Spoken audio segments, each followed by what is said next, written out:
saya sih pengennya pemerintah ya yang lebih tegas gitu, atau lebih hadir lah istilahnya ya dalam di semua cycle perumahan, dari konsepsinya, dari pembangunannya, dari distribusinya, regulasinya, pengawasannya, sampai ke akhir kemudian nanti misalnya penggunaannya oleh warga, misalnya menentukan apa aja renovasi yang bisa boleh dipakai dan apa aja renovasi yang nggak boleh dilakukan, misalnya kayak gitu. Hai sahabat TCID, kalian sedang mendengarkan podcast Suara Akademia. Ngobrol seru isu terkini bareng akademisi. Zaman sekarang tuh hidup bukan zaman yang enak gitu Sobat TCID. Situasi ekonomi secara global bikin orang pusing gitu ya. Ngeliat harga emas naik mulu, gaji segitu-gitu aja. Mau beli mobil, beberapa brand diskon tapi gaji naik cuma kayak 5%. Belum mikir nikah, belum mikir anak. Tapi kalau berbicara soal kebutuhan primer begitu ya, kalau orang hidup itu kadang-kadang harus dipikirin banget gitu. Sandang, oke, pakaian yang proper buat kerja, buat di rumah, buat main, pangan, for sure gitu. Dan ada satu nih yang sebenarnya lagi banyak banget dibahas sama orang, yaitu tentang kepemilikan rumah atau tempat tinggal begitu ya. Beberapa minggu yang lalu saya dan beberapa tim TCID itu main-main ke Jogja dan kita ngobrol harga tanah di Jogja dengan UMR-nya nggak masuk akal gitu. Terus ngelihat beberapa titik di Jogja, harga rumah udah sama banget nih kayak harga tanah di beberapa titik di Jakarta. Kita ngobrol dan mikir, is it possible buat orang DIY? Terus mereka berharap untuk bisa punya rumah di DIY. Diskusinya jadi melebar gitu. Diskusinya jadi mikir ke kota-kota yang lain. Dan ternyata ini bukan masalah di kota Jogja aja, tapi di beberapa kota bahkan di global gitu Sobat TCID. Di luar negeri pun juga mengalami masalah yang sama. And for this episode di Suara Akademia kali ini, kita bakal ngebahas soal housing crisis ini gitu ya. Sebenarnya kita mungkin nggak ya punya hunian gitu. Pun kalau misalnya kita bisa membeli rumah, apakah rumah kita sudah ramah lingkungan di tengah situasi iklim yang makin nggak jelas ini gitu. Kadang-kadang hujan, kadang-kadang banjir gitu ya. We gonna talk about it for this episode. Dan untuk ngebahas ini, kita bakal ngobrol bareng sama Mbak Isa Tafrich. Beliau lagi ada di Belanda gitu ya. Dan beliau adalah PhD researcher dari Erasmus University Rotterdam di Belanda. Halo Mbak Isa, apa kabar Mbak? Halo Mas Syarif, alhamdulillah baik. Apa kabar di Indonesia? Indonesia lagi hujan ya. Cuaca lagi nggak jelas sih. By the way, gimana Belanda nih Mbak di Rotterdam? Is it cool? Hari ini lagi cerah kayaknya. Lihat dulu keluar jendela. Kemarin awal tahun sempet salju tebel banget ya. Terus sekarang tapi udah hilang saljunya. Oke. Nice to know it. Udah mulai masuk ke winter, spring ya. Mau ya, masih lama sih, spring masih ada Februari. Nah, ya. Masih dingin-dingin tapi semoga nanti di spring agak lumayan enakan deh. Iya. Anyway, Mbak Isa, ngomongin situasi nih zaman sekarang gitu ya. I don't know what happened di Belanda gitu, tapi di Indonesia housing crisis ini kerasa.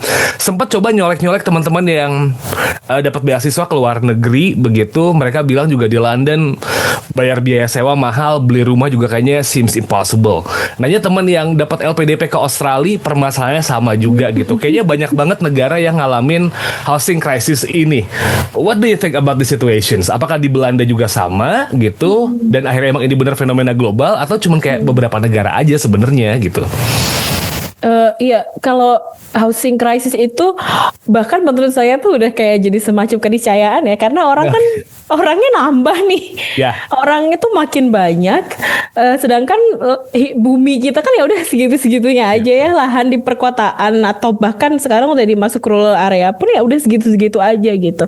Jadi terutama untuk kalau permasalahan kita di Indonesia itu kan housing crisisnya muncul karena orang makin banyak secara natural.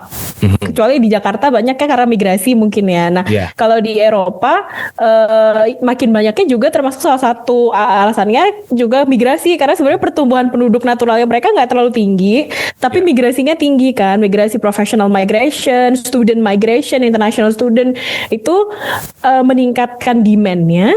Sedang sedangkan supply yang ada di negara itu tuh nggak banyak gitu kan. Apalagi kalau kita ngomongin kayak sebenarnya saya kurang paham karena saya belum pernah ke Australia dan belum pernah mempelajari Australia ya. Tapi karena kebetulan saya lagi sekolah di Belanda, Belanda tuh kecil banget kan, dia tuh mini gitu kan, dan orangnya tuh banyak. Ditambah juga memang peraturan pemerintahnya tentang pembangunan housing itu lebih saklek gitu. Jadi prosesnya dia untuk membangun supply-nya itu kayak lebih lama gitu loh daripada di Indonesia. Kalau di Indonesia di kota-kota besar kan emang banyak krisis ya karena rumah mahal banget, harga tanah mahal banget, orangnya banyak. Tapi orang-orang yang di daerah itu mereka masih bisa bikin rumah swadaya, masih banyak hal yang bisa dilakukan untuk bikin rumah. Terus di Indonesia juga nggak ada regulasi yang lebih ketat untuk kayak satu rumah ditinggalin banyak orang gitu misalnya. Ngontrak bareng-bareng sama temen. Kalau kayak zaman saya waktu kuliah dulu kan pernah kayak gitu ya, kita ngontrak bareng-bareng sama teman-teman gitu. Nah sedangkan di Belanda tuh strict banget untuk hunian, kependudukan, semuanya, pembangunan supply-nya segala macam tuh strict banget. Jadi kayak memang makin berasa sih. Bahkan mahasiswa internasional pun beberapa yang sampai camping gitu loh di taman-taman gitu kan, saking mereka udah nggak dapet rumah lagi gitu deh. Pokoknya sehingga memang housing crisis ini di mana-mana sih, di Amerika pun iya, di Kanada pun iya. Oke, jadi emang ini tuh bukan permasalahan orang Indonesia aja dong ya, karena kan memang kadang-kadang orang mikir kayak ini permasalahan Indonesia aja nih gitu. Luar negeri nggak ngerasa karena kayak duitnya cukup buat beli rumah, padahal emang tanahnya yang emang nggak ada dong otomatis. Iya, sebanyak-banyaknya duitnya kalau tanah yang nggak ada mau beli apa gitu kan. Dan juga sebetulnya apalagi kalau di welfare state di negara kayak Belanda itu kan dia taxnya tinggi ya. Artinya dia kan makin kaya makin gede pajaknya. Jadi tuh kayak jarang ada orang yang bener-bener kaya raya banget gitu loh.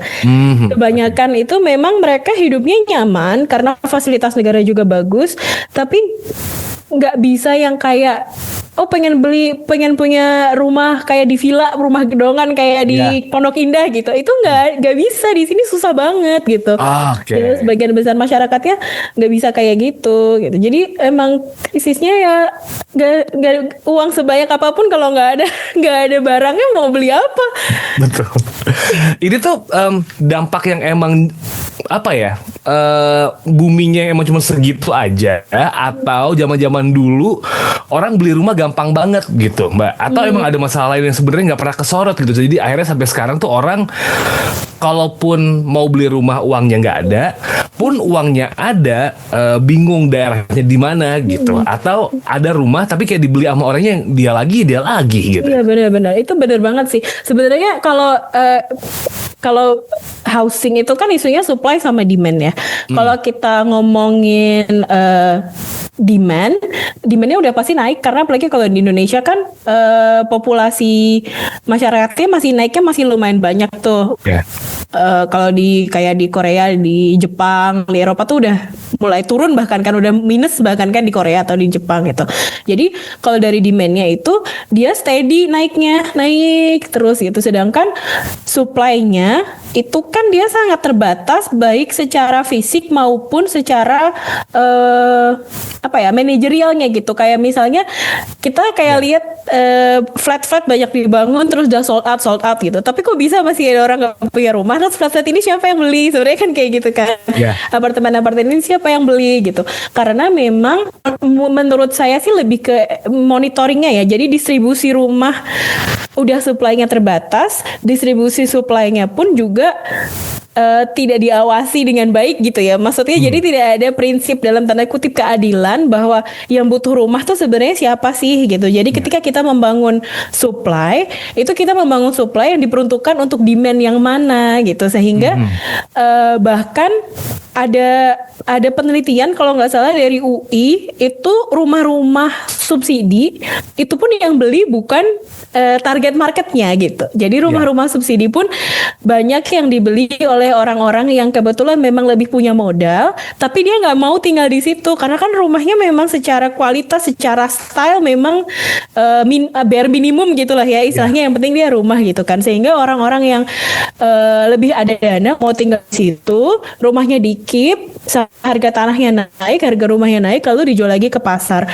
Yang beli siapa? Yang beli ya orang yang nggak punya uang itu. Terus gimana caranya gitu, sehingga jadinya memang kalau mau ngomongin masalah housing krisis, apalagi Indonesia itu kayak mau merunut kusutnya dari mana dulu yang mau diberesin itu emang cukup kompleks sih gitu.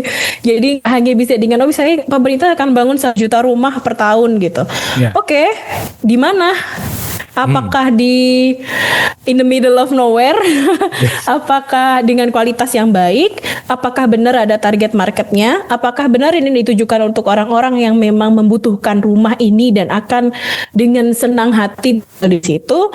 Atau mana? Kita kurang punya data, kurang punya knowledge tentang demand-nya, sehingga ketika supply berhasil dibuat pun nggak match gitu antara supply-nya seperti apa dan demand-nya kayak apa gitu. Wah, yang demand-nya banyak itu adalah yang dekat sama fasilitas, lingkungannya bagus, habis itu apa lagi ya, dekat sama tempat kerja begitu. Dekat tempat kerja, dekat stasiun. Dekat stasiun, kalau Jakarta iya dekat stasiun, dekat halte itu tuh.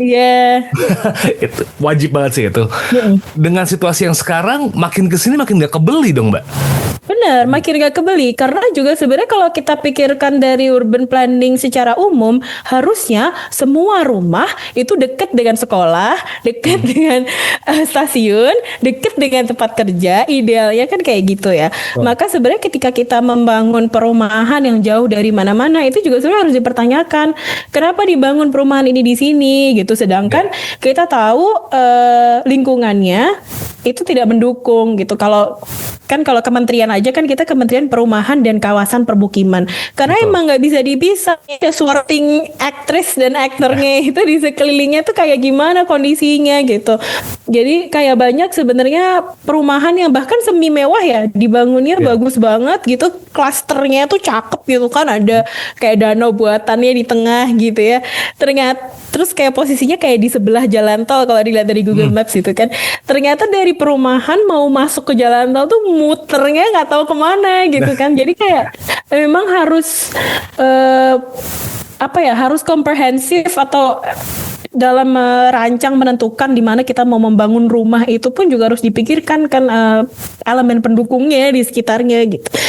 Kadang bahkan di perumahan mewah pun gede banget, semuanya isinya rumahnya bagus sih gitu ya, asri, banyak pohon, tapi kayak kita mau jajan ke Indomaret aja harus naik mobil dulu, keluar gate dulu, kayak cuma mau beli minuman aja, cuma mau beli permen, beli jajan aja kayak harus naik mobil dulu keluar gate gitu kan. Itu kan juga sebenarnya berarti rancangan perumahannya tidak dipikirkan dengan komprehensif gitu, bahwa kebutuhan orang rumah tuh nggak cuma tinggal doang, diem di rumah gitu kan, enggak ya.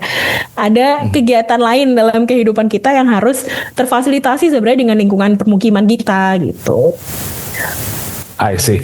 Nah, kalau kita bicara soal ketersediaan tanah nih, Mbak Isa ya, karena kan kayaknya makin kesini kita nggak mungkin tanahnya makin nambah gitu dengan cara nguras laut, kan nggak mungkin ya gitu. Jangan mau. Atau reklamasi kan solusinya. Reklamasi kan kayaknya nggak mungkin lah gitu. Tapi kita juga ngelihat sekarang pembangunannya tuh makin banyak, pembangunan dan hunian yang vertikal gitu. Is it the only solutions bangun vertikal, atau ada hal lain yang bisa dieksplor kayak pemekaran kota kah atau apakah gitu? Sebenarnya secara global itu memang banyak kota-kota besar yang sudah sama sekali tidak memikirkan landed house ya. Indonesia doang kayaknya enggak sih, banyak sih negara-negara lain, cuman memang trennya di Eropa bahkan udah dari tahun 1940 1950 itu sentrum atau urban kota, pusat kota itu memang dia tidak seharusnya punya rumah tapak karena tanahnya sangat terbatas. Dan tren apalagi di zaman sekarang ketika cari rumah sudah makin sulit, sebenarnya kan memang bagi saya ya, solusi paling rasional adalah dengan membangun rumah vertikal. Tapi yang dibayangkan rumah vertikal itu sebetulnya nggak harus tower. bentuknya. Oke. Bisa aja dia kayak kalau di sini di Rotterdam di Belanda itu yang bener-bener tower itu bener-bener kayak di circle tengahnya pusat kotanya banget. Iya. Tapi di kotanya Rotterdam, Amsterdam, Utrecht itu biasanya rumah-rumahnya tuh mid-rise. Jadi sekitar 4 lantai, 5 lantai yang maintenance-nya nggak terlalu mahal. Terus kalau kita ngomongin mechanical electricalnya juga nggak terlalu rumit gitu ya, karena nggak terlalu tinggi rumahnya, tapi kepadatannya, density-nya tinggi, tetap masih tinggi gitu. Jadi jauh lebih tinggi daripada rumah daripada rumah yang hanya single family housing gitu. Kalau di Indonesia itu kan kayak kesannya kayak kalau nggak di rumah tapak, apartemen yang kayak 20 lantai, apartemen yang sekian tower ini gitu kan. Padahal ada banget middle ground yang menurut saya memang masih kurang dieksplor di Indonesia gitu. Terus ya kalau di Indonesia yang bikin orang enggan juga kan karena harga apartemen tuh mirip ya sama harga rumah ya. Betul. Hampir sama gitu. Padahal kan pasti mikir dong, tapi kan aku nggak dapet tanah, aku nggak dapet sertifikat hak miliknya juga bukan hak milik tanah, biasanya kan hak guna gitu kan, karena dia kan nggak kayak ada struktur-struktur administratif dalam distribusi perumahan juga yang membuat orang tuh enggan beralih dari rumah tapak ke rumah vertical housing gitu, yang jadinya rumah tapak kan semua orang maunya rumah tapak gitu. Bahkan gak apa-apa deh aku commute ke kantor 1,5 jam per sekali jalan, yang penting aku punya rumah tapak gitu kan. Itu kan masih menjadi pilihan banget nih buat masyarakat Indonesia gitu, terutama kalau di Jabodetabek ya. Kalau di kota lain mungkin commute-nya masih belum separah itu, tapi tetap spiritnya tuh sama gitu. Pokoknya aku pengen rumah tapak gitu, aku pengen rumah yang ada tamannya, ada garasinya gitu kan. Jadi itu kalau bagi saya sih memang kenapa sih kita tuh kayak susah banget untuk beralih ke rumah vertikal gitu. Padahal rumah vertikal itu yang kalau melihat kondisi sekarang apalagi di kota besar tuh kayak ya emang mau nggak ada lagi rumah tanahnya nggak ada gitu. Satu-satunya cara ya itu. Jadi pertanyaan keduanya apa ya Mas? Intinya kalau memang solusinya hanya rumah tapak gitu, nggak ada yang lain ya. Karena tadi pertanyaannya adalah ada solusi yang lain kah selain rumah vertikal atau nggak ada nih gitu. Pilihan cuma itu doang gitu sekarang. Iya, kalau kita ngomongin land scarcity atau kelangkaan tanah, mau gimana lagi? Masa kita mau reklamasi lagi? Kan jangan, nanti habis laut Jawanya. Jadi kayak memang mau nggak mau seperti itu. Tapi sebenarnya kan memang itu kan kayak gaya hidup yang asing bagi kita ya, untuk tinggal di satu gedung dengan beberapa orang itu kan kayak rasanya aneh gitu mungkin ya, karena kita belum terbiasa, jadi kita kayak nggak tertarik untuk mengeksplor itu sebenarnya. Tapi kayak saya pernah nulis kayaknya di conversation juga yang soal flat menteng itu. Betul. Iya, itu alternatif yang cukup bagus gitu, yang sebenarnya bisa dikembangkan dan diproliferasikan gitu, kayak dibangun lebih banyak yang seperti itu gitu. Karena itu nggak harus konsepnya sama persis ya, tapi misalnya kayak beberapa keluarga aja, 4 keluarga atau 3 keluarga tinggal di satu rumah yang sama, itu udah mengurangi land pressure banget loh, udah sangat ya density-nya meningkat, masih tetap ada interaksi sosial, nggak kayak kalau di apartemen kadang-kadang kita suka nggak kenal tetangga ya. Iya. Terus masih ada taman yang masih bisa dipakai bareng dan nggak berasa sumpek. Itu menurut saya itu solusi yang cukup win-win sebenarnya ya, kalau ada inisiatif dan ada insentif dari pemerintah sih untuk memproliferasikan ide itu. Oke. Nah, kalau kita berbicara kepemilikan rumah, dari proses memilikinya aja kan sekarang buat kelas menengah udah susah ya gitu. Jangankan buat memiliki secara cash gitu. Itu kan udah kayak far beyond heart. Iya. Kayak anak sultan mana yang bisa beli rumah cash? warisan dari orang tua yang mana ya yang bisa ngasih aku ya gitu. Boleh gak sih tukeran orang tua gitu untuk kepemilikan rumah tuh udah sampai di obrolan itu. Tapi ada titik di mana juga obrolan ketika misalnya let's say akhirnya ada tanah gitu, ada pemekaran wilayah gitu lah ya Mbak Isa ya, dan akhirnya orang bakal mau tinggal. Pembangunan rumah ini tuh jadi sorotan juga di tengah situasi saat ini gitu, karena ada sebuah report gitu, data terbaru yang bilang bahwa kalau pembangunan rumah atau sektor konstruksi itu tuh menyumbang emisi global juga sampai 39% nih. Nah, let's say kita punya permasalahan satu, kepemilikan rumah gitu, stok yang baru mungkin ada, tapi kalau misalnya kita bikin rumah baru itu tuh menghasilkan emisi.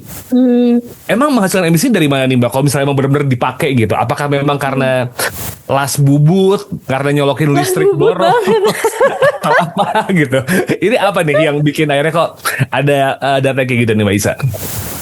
Iya, itu sebenarnya waktu sebelum saya S3, waktu saya ngajar itu, saya kan dulu ngajar sustainable development ya, dan itu tuh kayak salah satu hal yang bikin banyak mahasiswa kaget sih kalau bahwa ternyata sektor built environment, lingkungan terbangun itu menyumbangkan emisi sebesar 38 sampai 40%, 35 sampai 40% kalau nggak salah. Padahal kan kita kadang pikir emisi itu pabrik atau mobil gitu ya. Ternyata rumah, bangunan, apalagi sebenarnya yang paling banyak tuh gedung bertingkat sih. Yang gedung yang gede gitu ya. Building yang apa namanya di pusat kota itu memang sumbangannya banyak gitu. Kebanyakan kan kita mikir apa sumbangannya banyak, apa emisinya banyak karena AC ya. Atau kalau di negara-negara 4 musim kan dia pakai heater, itu pakai gas biasanya. Itu juga mungkin emisinya banyak ya, apa karena lampu ya gitu. Kalau istilahnya dari UNEP itu lampu, heating, cooling itu adalah operational carbon yang maksudnya dia munculnya setelah gedung itu jadi. Ya kan dia kan sehari-hari dia akan menimbulkan emisi gitu. Nah, yang masih jarang dibicarakan itu sebenarnya adalah embedded carbon atau karbon yang ada di dalam gedung itu tanpa gedung itu operasional pun yang muncul sejak pembangunannya. Jadi kayak misalnya ada waktu gedung itu dibangun, pengolahan lahannya itu kan membutuhkan energi juga. Iya, betul. Materialnya itu dibuat dengan kayak material-material konvensional kayak semen, baja, terus aluminium itu tuh proses pembuatannya tuh cukup carbon intensive gitu. Terus transportnya, materialnya itu kan dia kayak ada jejak-jejak karbonnya yang sebenarnya kalau diakumulasi itu ternyata banyak gitu. Dalam proses pembangunan pun kan dia butuh crane, dia butuh air yang banyak gitu kan. Jadi tuh kayak satu gedung untuk dia bisa berdiri itu embedded carbonnya itu juga gede banget sebenarnya. Kalau benar-benar mau dihitung rinci sebenarnya itu kayak di luar yang bisa saya jelaskan gitu ya. Tapi secara umum memang kayak gitu. Jadi ternyata gedung itu bukan cuman karena AC nih yang bikin bikin nggak eco-friendly dalam tanda kutip gitu ya. Tapi juga banyak banget dalam prosesnya yang menimbulkan karbon-karbon ini yang kemudian dibilang sampai 35 sampai ke 40% menyumbangkan emisi secara global gitu.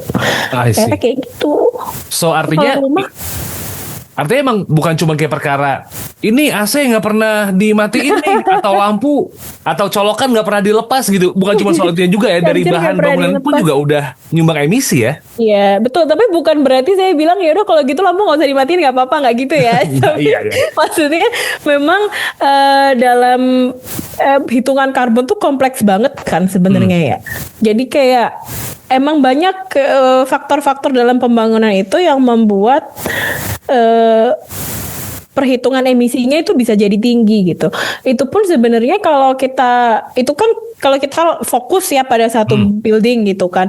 Tapi sebenarnya kalau dari urban planning kan kita kan kayak agak zoom out gitu ya ngelihatnya. Pertimbangan kita kan juga kayak Oke, kita habis karbon banyak di gedung ini untuk membangun gedung ini, tapi kita bisa minimalisir dengan pakai misalnya recycled material.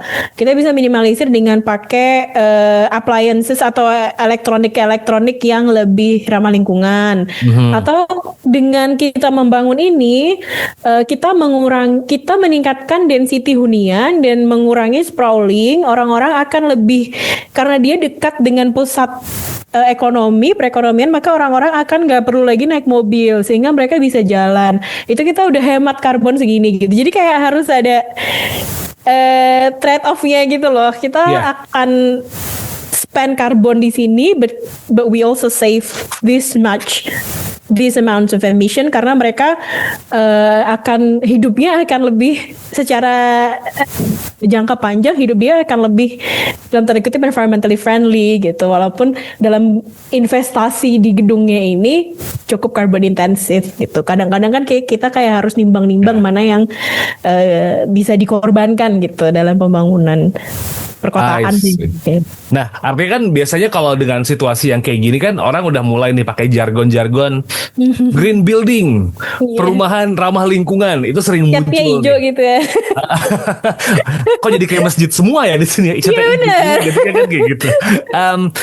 Jargon green building belakangan sering banget dipakai sama developer gitu, buat jualan quote unquote. Tapi sebenarnya kalau kita ngomongin soal pembangunan rumah ramah lingkungan, itu tuh yang gimana sih sebenarnya kalau misalnya kita ngomong definisi ini nih, Mbak Isa gitu, karena orang kan selalu identik ramah lingkungan itu tuh as far as I know ya gitu, kayak penggunaan listriknya nggak perlu jadi lebih banyak-banyak. Jadi kayak misalnya ceilingnya lebih tinggi, ventilasinya bagus, itu udah ramah lingkungan karena kurangin penggunaan listrik gitu. Apakah cuma sesimpel itu atau lebih luas dari itu tuh? Karena biasanya cuma mikirnya, oh kalau perumahan hemat ramah lingkungan, konsumsi listriknya kurang, pencahayaannya bagus, tinggal kasih banyak jendela, ceilingnya tinggi, selesai.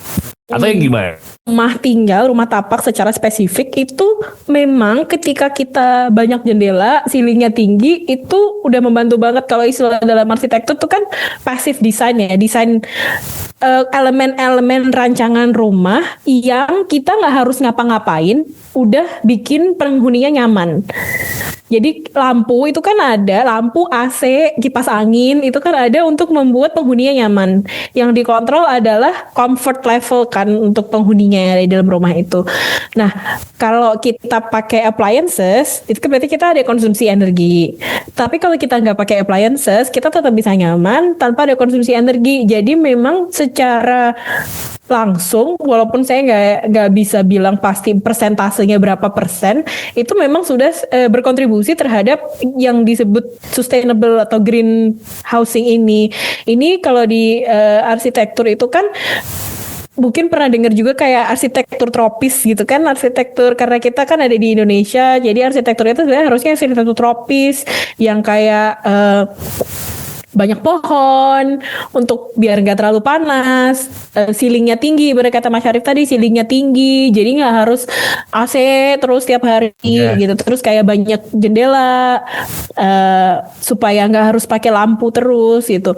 Tapi kan memang kenyataannya ketika sudah diterapkan itu kan sulit ya, karena rumah di Indonesia itu apalagi yang mass produce, rumah-rumah perumahan itu kan nempel-nempel tuh sama tetangga. Kesempatan dia untuk bisa buka jendela kan cuma di depan sama di belakang ya. Kanan kiri kan rumah tetangga nih, kita nggak boleh buka jendela ke tetangga kan. Jadi cuma depan belakang. Kadang di belakang dipolin ke sampai tembok ke belakang kan, yang harusnya sebenarnya dari desain developernya sebenarnya ada taman belakang, tapi seringnya kan ditutup gitu. Jadi kayak dan itu bukan dalam artian saya menyalahkan yang punya rumah, tapi memang kebutuhan orang itu kan beda-beda ya. kebutuhan orang dalam hidup tuh kan beda-beda ya. Mungkin dia memang butuh ruangan itu gitu. Maka itu kalau kita balik lagi ke yang tadi kita omongin di awal, demand-nya tuh kayak apa sebenarnya? Kita nggak memahami demand-nya sehingga desain supply rumah yang kita tawarkan itu juga nggak sesuai gitu sama yang sebenarnya diinginkan oleh masyarakat. Kalau lihat kayak di TikTok, di Reels gitu, kayaknya udah mulai banyak yang renov kayak bikin skylight atau dapurnya dipolin ke belakang tapi atasnya kaca atau atasnya pakai kasa gitu. Jadi kayak di Indonesia itu kita masih banyak mengandalkan kreativitas warga sebenarnya untuk gimana caranya mereka bisa memperbaiki kualitas hidup mereka sendiri. Itu warga tuh mandiri banget gitu. Tapi bagi saya yang yang maksudnya ngelihat di Belanda ini kayak apa, itu sebenarnya warga kita tuh terlalu mandiri karena memang karena memang sistemnya tuh nggak bikin, tidak membuat kita nyaman by default gitu. Jadi kayak kalau lihat orang-orang sini tuh dalam tanda kutip ya dibandingin orang Indonesia tuh manja banget, kayak maksudnya ini dikit nggak bisa, ini dikit nggak bisa gitu, ini dikit harus dibantu pemerintah, ini harus dibantu pemerintah gitu. Mati lampu panik gitu semua, udah pusing semua. Nah kalau kita kan mati lampu kayak oke, udah tungguin aja gitu kan, mau gimana lagi gitu. Tapi ya itu karena memang ada governmental presence yang menurut saya tuh kurang di Indonesia, justru yang membuat warganya mau nggak mau harus kreatif. Terus mau gimana lagi, kreativitas ini tuh bukan sebuah kebanggaan gitu bagi saya ya, tapi pertanda gitu, red flag bahwa pemerintahnya memaksa warga untuk jadi kreatif. Itu mau gimana lagi ya, aku harus pintar-pintar berstrategi gitu. Jadinya gitu sih Mas, maksudnya kalau dibilang rumah yang green itu kayak apa, memang sudah membantu. Kalau misalnya rumahnya udah mau dibuka jendelanya tapi itu juga susah. Udah gitu buka jendela ya kan biar ada hawa, ternyata di sebelah lagi bakar sampah. Nah itu susah masuk sih. Dah namanya susah kan gitu. Jadi kayak ketika apalagi kalau kita membicarakan rumah tinggal yang masih di rumah masyarakat gitu ya, kayak elemennya tuh banyak banget yang harus dilakukan untuk memastikan bahwa rumah ini bisa benar-benar green gitu. Betul. Kita mau dia bangun kayak gimana pun sulit untuk kemudian dipasarkan dan menjaga kegreenannya ini dengan yang kualitasnya ini tetap sama. Apalagi kalau udah dibangun dengan embel-embel green, biasanya dijual harganya mahal. Kembali lagi yang bisa beli rumah yang harga segitu siapa? Hanya sebagian kecil dari masyarakat Indonesia. Nanti yang lain tetap rumahnya susah juga untuk digreenkan. Maka harus ada mungkin semacam diseminasi, sosialisasi cara membuat rumah yang lebih sustainable, lebih low emission gitu ya, tapi yang nggak harus, yang jangan dikomersialisasikan gitu, bisa nggak sih gitu. Kadang-kadang saya kayak harus ya yang kayak gini tuh dijual gitu, dijadikan, maksudnya jadi kayak bare minimum kebutuhan kita untuk hidup sehat pun dikapitalisasikan gitu. Kenapa sih harus kayak gitu kadang-kadang juga saya kayak pusing.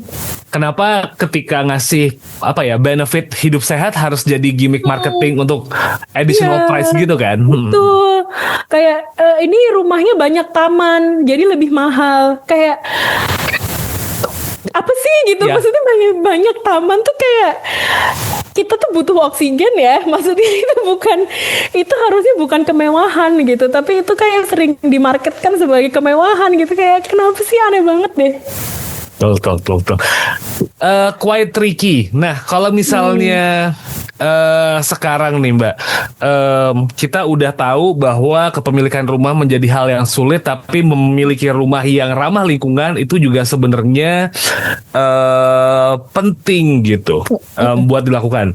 Nyari middle groundnya gimana nih Mbak Isa? Apakah memang harus warganya yang kreatif atau inisiatif pemerintah yang ngedorong developer, marketing dan yang lain-lain untuk bisa ngebuat hunian yang oke? Karena kan tendensinya selama ini properti itu all about business and investment gitu. Kayak well-being dan yang lain-lain, entar dulu. Kalau mau dapat yang well-being ya tambah 20% dari harga normal gitu. Iya lagi. Itu gimana tuh Mbak?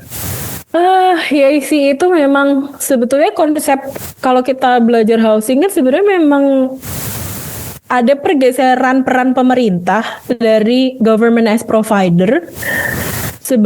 Sekarang udah jadi government as enabler kan kalau di Indonesia. Ya. Dia kayak pemerintah itu tidak lagi menyediakan perumahan, tapi cuman istilahnya dia kayak berusaha membuat ekosistem yang maksimal supaya private sector bisa membangun perumahan gitu kan. Nah yang jadi masalah kan perumahan rumah itu kan human rights ya, basic human rights gitu. Ketika dia diserahkan kepada pihak yang mindsetnya adalah profit, maka sulit untuk membuat kebutuhan itu bisa didapatkan oleh semua orang dengan setara gitu. Kalau ditanyanya ke saya, mungkin ya nggak tahu ya, mungkin ada yang nggak setuju. Saya cenderung merasa bahwa karena perumahan itu adalah basic human rights, maka aktor utamanya adalah pemerintah. Pemerintah harus lebih proaktif, kalau bisa ambil lagi perannya sebagai provider atau minimal inisiator lah gitu dalam penyediaan perumahan yang juga lebih strict terhadap developer. Jadi yang terjadi kan selama ini developer tuh free reign banget kan. Kalian mau land banking 6.000 hektar silakan. Kalian mau land banking, kalian mau ngeset harga apartemen dijual 1 miliar, apartemen cuma 25 meter persegi kalian jual 1 miliar, boleh gitu kan. Itu kan sebetulnya di Indonesia itu memang sangat minim kontrol dari pemerintah kepada para developer untuk mewujudkan hunian yang lebih setara gitu. Sedangkan sebetulnya kan itu basic human rights ya. Kalau dibilang apakah masyarakat harus kreatif, nggak disuruh pun orang Indonesia tuh kreatif banget sih sebenarnya. Kepaksa nggak sih? Kepaksa kreatif sebenarnya.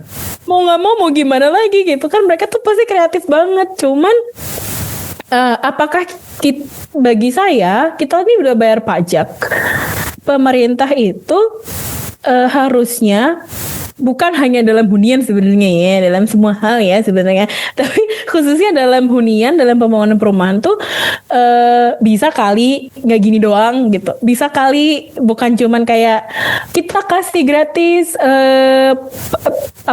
pajak PHB apa sih, pajak belian gitu, kita kasih gratis pajak pembelian rumah. Karena kan sama ini istilahnya pemerintah sebagai enabler itu kalau dalam di housing itu biasanya kita bilangnya housing without houses. Jadi pemerintah nggak bangun rumah, tidak menyediakan rumah, tapi dia kayak ngasih insentif gitu, kayak kita kasih potongan bunga, kita kasih gitu, mortgage-nya KPR-nya kita lamain, boleh deh 30 tahun gitu, kayak 30 tahun sampai anak gue udah lulus kuliah gue masih nyicil rumah, gimana sih gitu. Apakah tidak ada solusi lain? Apakah tidak ada inisiatif lain dari pemerintah dalam mengontrol mengontrol kondisi krisis perumahan ini supaya rumah-rumah itu benar-benar bisa didistribusikan ke masyarakat yang memang benar-benar membutuhkan gitu, dengan harga yang fair, dengan sistem yang mudah gitu ya, yang enggak, ini tuh human rights loh gitu. Sandang pangan papan ya kan, kita dari dulu belajarnya itu kan, sandang pangan papan. Kenapa papan ini bukannya menjadi bukannya menjadi sesuatu yang hak kita, tapi menjadi komoditas gitu. Gimana, kayak kan kita nggak bisa jual beli oksigen ya, karena kita butuh oksigen gitu. Itu bukan komoditas yang bisa dimonopoli, tapi rumah itu bisa banget dimonopoli di Indonesia gitu. Sehingga kayak kalau ditanya apa yang harus dilakukan, saya sih pengennya pemerintah ya yang lebih tegas gitu, atau lebih lebih hadir lah istilahnya ya dalam di semua cycle perumahan, dari konsepsinya, dari pembangunannya, dari distribusinya, regulasinya, pengawasannya, sampai ke akhir kemudian nanti misalnya penggunaannya oleh warga, misalnya menentukan apa aja renovasi yang bisa boleh dipakai dan apa aja renovasi yang nggak boleh dilakukan, misalnya kayak gitu. Pemakaian IMB apa segala macam, kayak ayo dong hadir supaya dalam hunian ini tuh masyarakat tuh nggak harus kreatif gitu, bisa nggak? Aku tuh kayak aku nggak pengen kreatif, aku pengennya diurusin. Ya kadang-kadang ngerasa gitu sih. Teriakan ke pemerintah buat masalah rumah ya, urusin kita Pak, kita juga pengen punya tempat tinggal gitu. Bener, boleh nggak sih saya tuh kayak kebayang ya untuk sebagian besar masyarakat kelas menengah, apalagi di Jabodetabek. Saya bisa ngomong karena saya ngeriset ini, kayak berangkat dari rumah jam 6 pagi, sampai rumah jam 9, jam 10 malam. Kalau punya anak, kapan ketemu anaknya? Ya. Anak belum bangun, kita udah berangkat kerja, kita pulang anak udah tidur. Ya. Itu bukan kesalahan orangnya. Gak bisa kita bilang lah, kenapa lu milih rumah di situ? Salah sendiri, beli rumahnya jauh banget. Gak bisa kayak gitu, karena kondisinya itu sistemik gitu. Jadi ketika kondisinya itu sudah sistemik dan sudah memaksa warga untuk mengambil pilihan-pilihan yang sebenarnya tidak ideal untuk mereka, maka butuh ada intervensi. Intervensi ini siapa yang bisa lakukan? Ya bukan warga, pemerintah. Ya, I Jadi see. saya nanti kalau di Twitter dibilang, bisa ya ngeritik-kritik apa solusinya? Nggak tahu. Solusinya apa? Cari kerja, makanya investasi, bukan gitu. Bukan gitu. Gitu kan, suka kayak gitu. Salah sendiri nih. Kayak nggak bisa dong, karena ini sistemik gitu. Kita harus lihatnya kayak, karena saya backgroundnya planner tuh kan zoom out banget yang ngelihatnya ya, kayak semua itu kompleks gitu, yang bisa intervensi menentukan mana prioritas yang tepat ya memang cuma pemerintah. Warga mah saya komentar doang emang. Iya, kalau nggak komentar ya beli kalau nggak bisa beli ya udah diem kan, cuma disuruh gitu doang kitanya. Kan nggak bisa gitu harusnya, tapi gimana ya?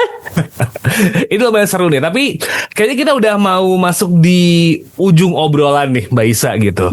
Permasalahan rumah ini kan banyak banget ya gitu, ketersediaan rumah, habis itu cara kita mengakses untuk kepemilikan rumah juga nggak gampang karena harganya makin tinggi.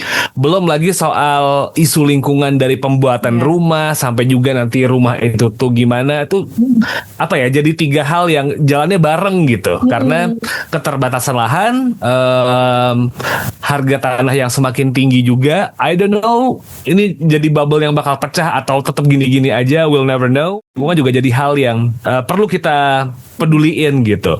Nah, dari 3 hal ini mungkin ada yang sempat belum tersampaikan gak nih Mbak Isa, ngomongin soal isu housing crisis ini nih, yang kayaknya nggak tahu deh, ini kayaknya 20-30 tahun ke depan juga masih jadi isu deh kayaknya deh gitu. Iya ya, serem ya. Sebenarnya sih kalau di sependek pengetahuan saya, asik. Karena pengetahuan saya nggak panjang-panjang banget. Maksudnya kalau spesifik membicarakan housing, menurut saya yang urgent sekarang itu isu lingkungan, tapi yang bukan timbul karena pembangunan strictly karena emisi pembangunan rumah, tapi isu lingkungan yang timbul karena sprawling, karena kotanya ngembang terus, mekar terus kan, pemekaran terus keluar, yang diakibatkan ya karena memang yang dibangun ada rumah tapak terus kan. Iya. Jadi dia kayak land intensif, dia butuh banyak lahan untuk itu. Yang terjadi adalah makin mekar, jadi orang-orang makin belinya makin jauh keluar, sedangkan kantor mereka nggak pindah. Betul. Kantornya tetap di Jogja pun sama kan, kantornya ya di Jogja, Sleman lah paling nggak itu kan. Tapi rumahnya bisa ada yang nyampe Gunung Kidul, rumahnya udah bisa nyampe Klaten, bahkan ada yang dari Magelang, dari mana gitu kan. Karena kotanya akan selalu mekar ketika nggak kemudian dipadatkan lagi gitu.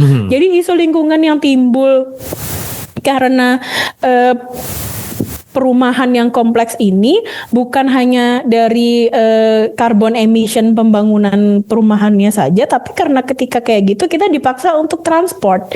Ketika public transportnya nggak robust, nggak kuat, Karena kita dipaksa pakai mobil pribadi. Ya. Kalau kita pakai mobil pribadi, macet.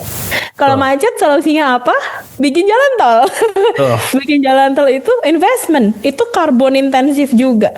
Ketika dibikin jalan tol, orang-orang makin mikir, wah sekarang udah nggak macet, jadi aku nggak mau naik KRL lagi, aku mau naik mobil aja. Makin naik mobil, macet lagi, bikin jalan tol lagi. Terus kayak kapan selesainya gitu kan? Jadi kayak saya nggak bilang ini solusinya gampang. Ya udah kalau gitu bikin apartemen aja. Mungkin memang tidak semudah itu karena emang ngurusin hidup Jabodetabek itu orangnya 32 juta ya. Itu lebih gede daripada orang sebelanda. Belanda itu cuma sekitar 20 juta. Jabodetabek tuh orangnya banyak banget, pasti maunya beda-beda. Tapi kan dalam konsep perancangan kota itu kan rumah itu kan bagian dari kota ya, nggak bisa dilihat rumah aja gitu. Tapi kan dia bagian dari satu ekosistem perkotaan, itu memang harus secara holistik sih. Saya yakin lebih banyak expert lain atau akademisi lain yang jauh lebih paham tentang ini daripada saya gitu. Tapi maksudnya yang jadi masalah bagi saya adalah kecenderungan untuk melihat isu-isu ini tuh sebagai isu-isu yang berdiri sendiri gitu, kayak macet solusinya bikin tol. Padahal macet itu kan nggak mendadak ada gitu kan. Macet itu kan pasti ada ujungnya gitu. Jadi kayak diselesaikannya sendiri-sendiri sehingga akhirnya nggak nyatu gitu solusinya. Makanya kalau ditanya apa yang kira-kira belum ke cover, mungkin kayak perlu zoom out sedikit untuk ngelihat lagi sebenarnya tuh isu ini tuh irisannya ada di mana sih, dan gimana sih cara kita bisa menyelesaikan semuanya dengan membuat sesuatu yang lebih berkelanjutan, lebih sustainable, lebih green gitu ya, tapi juga memenuhi hak-hak masyarakat, tapi juga mengurangi tekanan terhadap lingkungan dan seterusnya gitu, dengan ya itu yang kayak lebih bisa nggak sih ini kementerian-kementerian ini ngobrol aja gitu. Kadang kayak ngobrol dong gitu, tolong banget nih gitu, nanya kayak gitu sama temennya gitu, ini gimana ya enaknya ya gitu loh, supaya lebih komprehensif, lebih connected dan solusinya tuh pack gitu ya, nggak mencar-mencar. I see. Betul. Oke, menarik bahas ini bisa kayak lebih lama dari episode ini, tapi kayaknya kita udah selesai buat ngebahas semuanya. Mbak Isa, thank you so much for your time, udah nyempetin waktu kali ini buat ngobrol. There's kayak tons of thing to discuss sebenarnya bahas hal ini, tapi ya nggak cukup di episode ini aja. Maybe on another episode kita bisa bakal bahas ini lagi. So Mbak Isa, once again thank you so much, dan juga Sobat TCID terima kasih sudah mendengarkan episode kali ini gitu ya. Semoga bisa nambah insight baru. We are signing out. Once again, thank you so much. Saya Muhammad Syarif. I'll see you next episode. Wassalamualaikum.